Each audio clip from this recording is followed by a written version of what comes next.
Hello everybody, welcome to another daily dose of your gaming news and all that good stuff. And before you start, don't forget I'm all in these places here and for extra support or something like that. And don't forget I also post everything on Rumble. So let's get started. So seems to be that RAM prices are being slowly dropping. I've been seeing this especially in some cases in my Middle Eastern market, but usually this takes kind of it moves around more in the US market and European market. They predict that continue the trend that, of course, there has been like a declining on PC purchases, and and if this continue, they will inventory correct and everything, and supposedly the prices could drop in the next quarter or something like that. So if you're thinking about it, upgrading some RAM or buying a new one, it might be a good time to buy if you really need. But I think from their predictions, of course, this is only predictions, it's not something 100% sure, so take it always with a grain of salt. The prediction is it should be fall a little bit more. So keep paying attention if you're wanting to buy some DRAM. Keep an eye on the prices. Maybe they will start drop a little bit more in the near future throughout this month or two. We will see how it goes. But basically, this is it. For again, it seems every day I'm talking about GPUs, which is kind of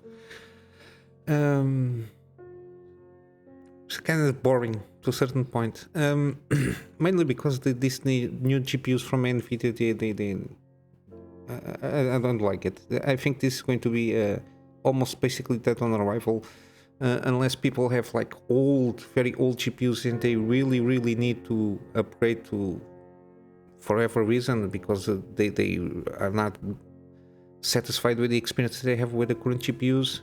We see a lot of people still have like 1000 series or even older series of GPUs. The 1060 is still a very popular one, and probably most likely this one, the 4060 Ti, maybe the 47 might be when people decide to jump for a more newer GPU. But still, supposedly they were launching in May, the 4060 and the 60 Ti. The specs are not that good. 8 gigabytes of RAM, less 4 gigabytes than the 3060 Ti and the 3060, I think. The main thing that worries me is the bandwidth, memory bandwidth, the bit bus here. It's very low. It might be good for 1080p. I'm reaching a conclusion. I've been watching a lot of videos here regarding this kind of how the specs might affect performance in a lot of scenarios, and I think that NVIDIA basically just putting, it's almost like Apple, they're just putting enough hardware to run the minimum thing, in this case games, and then they use their technology like DLSS and everything to boost a little bit of the performance so they can claim like gains between generations. And this is really being reflecting in this from the 30 to 40 series. I don't know. This is at least it's what I see, and it's kind of almost the conclusion that I'm reaching is that Nvidia is screwing up with us. They keep their hardware prices too much high for what they're worth.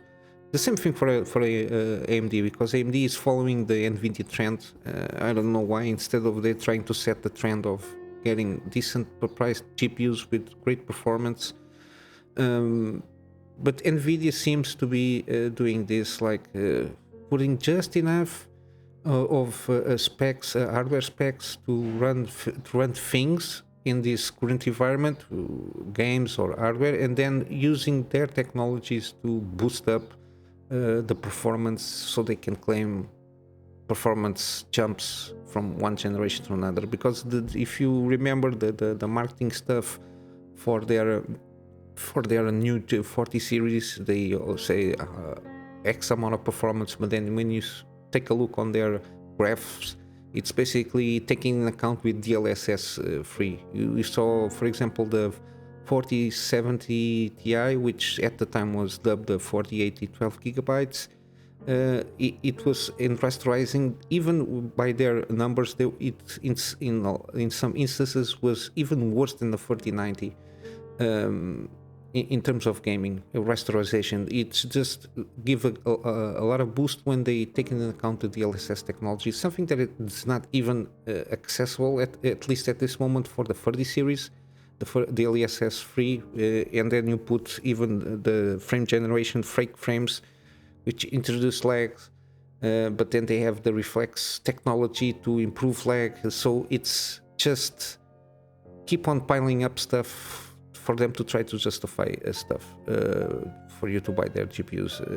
We'll see how it goes.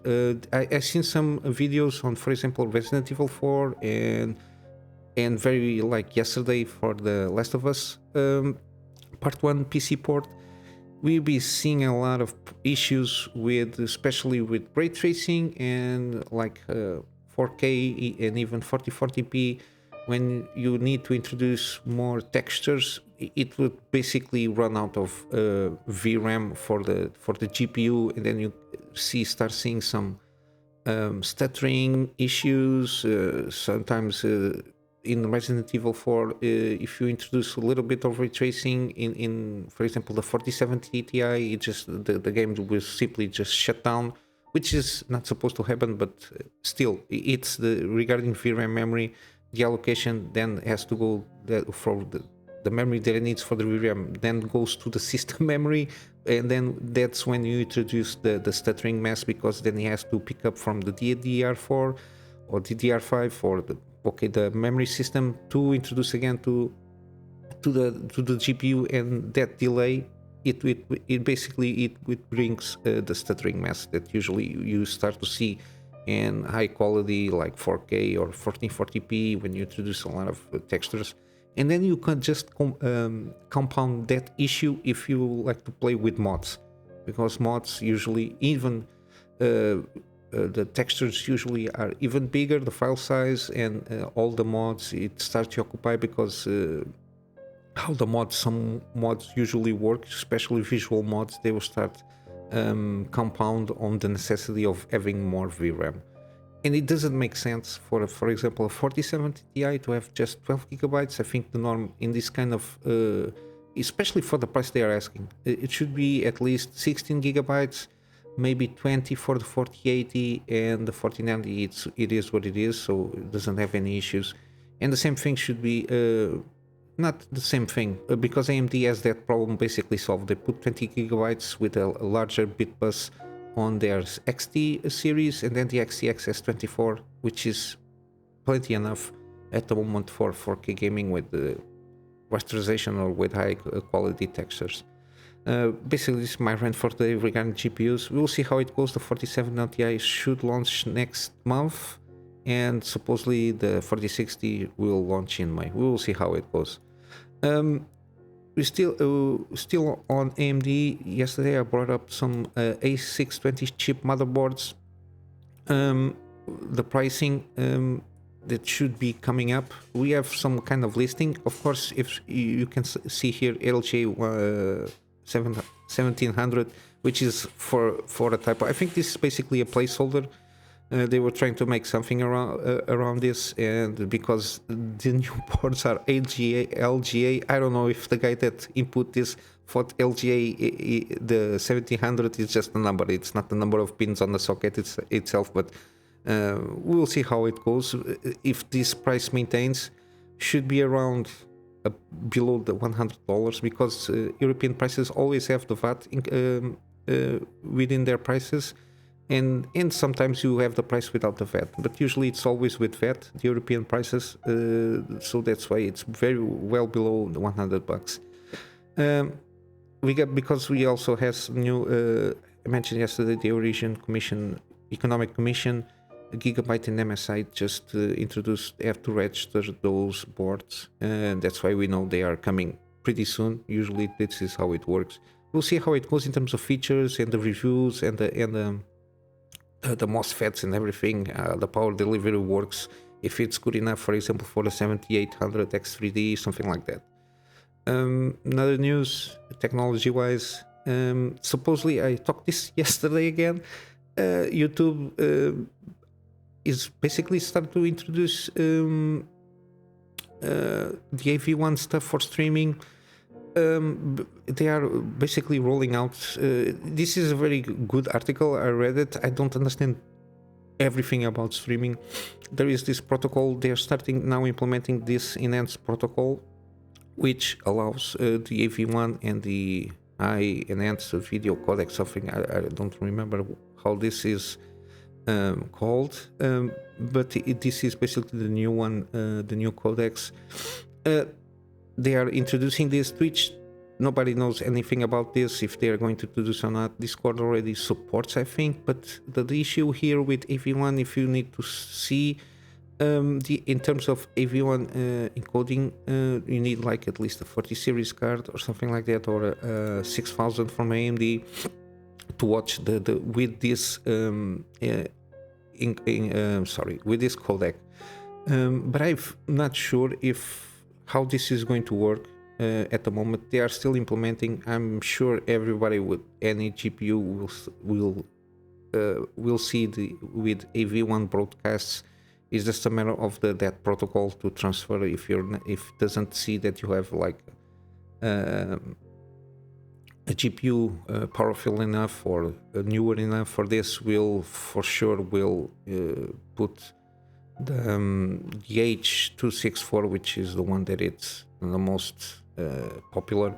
But yeah, basically this is it. We are starting seeing the implementation of AV1, and it is a huge jump in quality because it's good for people who are streaming, don't have like big enough bandwidth on their internet, and the bandwidth of the file itself, on how it goes, can be to have the same quality. It's like in most cases like half of the bit rate, which is very good in terms of how streaming works, the bandwidth that you need to deliver something with quality. And regarding some things here, Steam supposedly will no longer accept Windows 7 and 8 systems starting next year. So if you have an older system, just upgrade it at least to Windows 10. It's my advice, or else next year you will not be longer to play Steam, because it will not accept. I think I don't know how it works when they stop accepting the XP and the 98. I think you can still open the app, but I'm not sure that the support there for any kind of like the updates will work. I don't know how it works, but Windows 10, I think it's stable enough and good enough to handle everything that you need to do.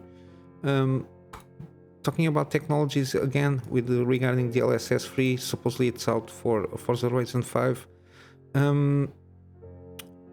Of course, as frame generation for sure, because Rally Adventure expansion is going to release tomorrow or today. I think this article 28th, yeah, supposedly it's today. It's going to launch today. I was talking about the things here. As you can see, usually they put the rasterization results here, and then they just boost fake frames in here.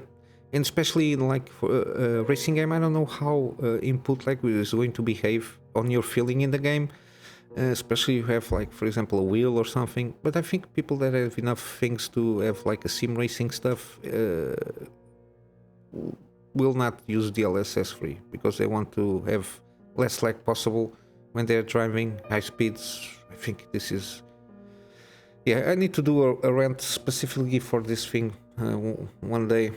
But this is not going to work very well, I think, in the long term. A lot of people will accept this as it is, but I don't think this is going to be very good for gaming ecosystem in the long term. Now, in terms of rumors, supposedly Metal Gear Solid 3 Remake is ongoing and supposedly is going to launch next year. There is a lot of people around here talking on Twitter, some insider stuff. we don't know. Hopefully, I just think okay, Konami is on the Silent Hill stuff, basically relaunching the brand itself. It's very possible that Metal Gear Solid it's the next one. We'll see how it goes. I'm very skeptical of this, mainly because Konami again did wrong with Kojima at the time, and they just had a lot of finicky stuff happening around internally. They just for a time they would just basically focus on pachinko machines, which is basically just it's the quarterly earnings for the gaming stuff there in Japan, but we'll see how it goes. We saw that I saw some videos on in terms of performance with the Last of Us Part 1 PC port.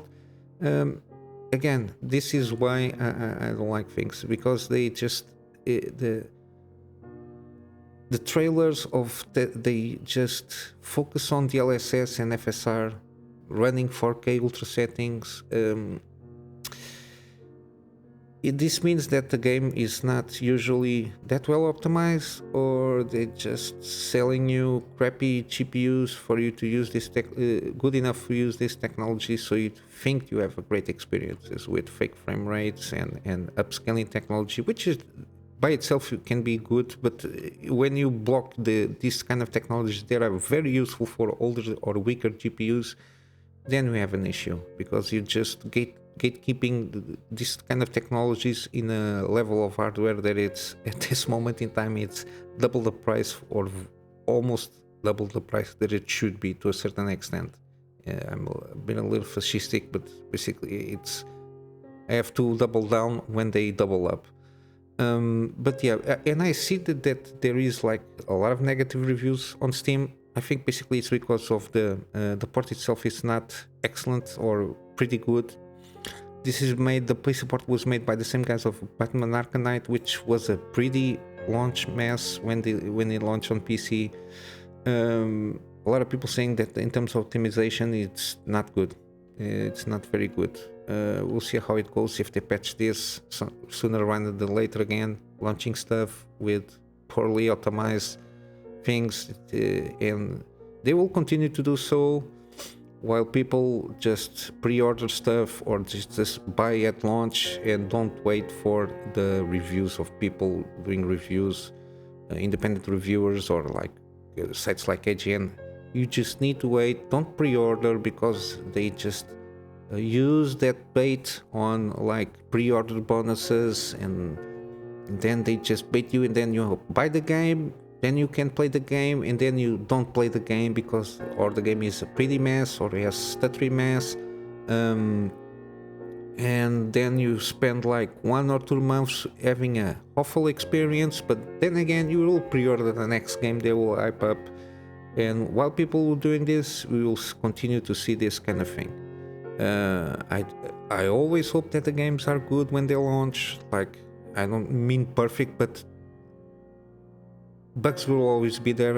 I can accept like a bug, like 1 or 2 visual bugs that are not breaking the experience, or like for example in an RPG open world you can have like a quest that is kind of buggy but it doesn't break anything, and the games should be optimized to a level that it doesn't break your immersion on the experience. And while people are pre-ordering, this will continue to happen, and they will continue to dupe you or dupe us, and it will continue. It's a never-ending cycle. However, Resident Evil 4 shipped 3 million copies in the first 2 days. I suppose this is around consoles and PC stuff.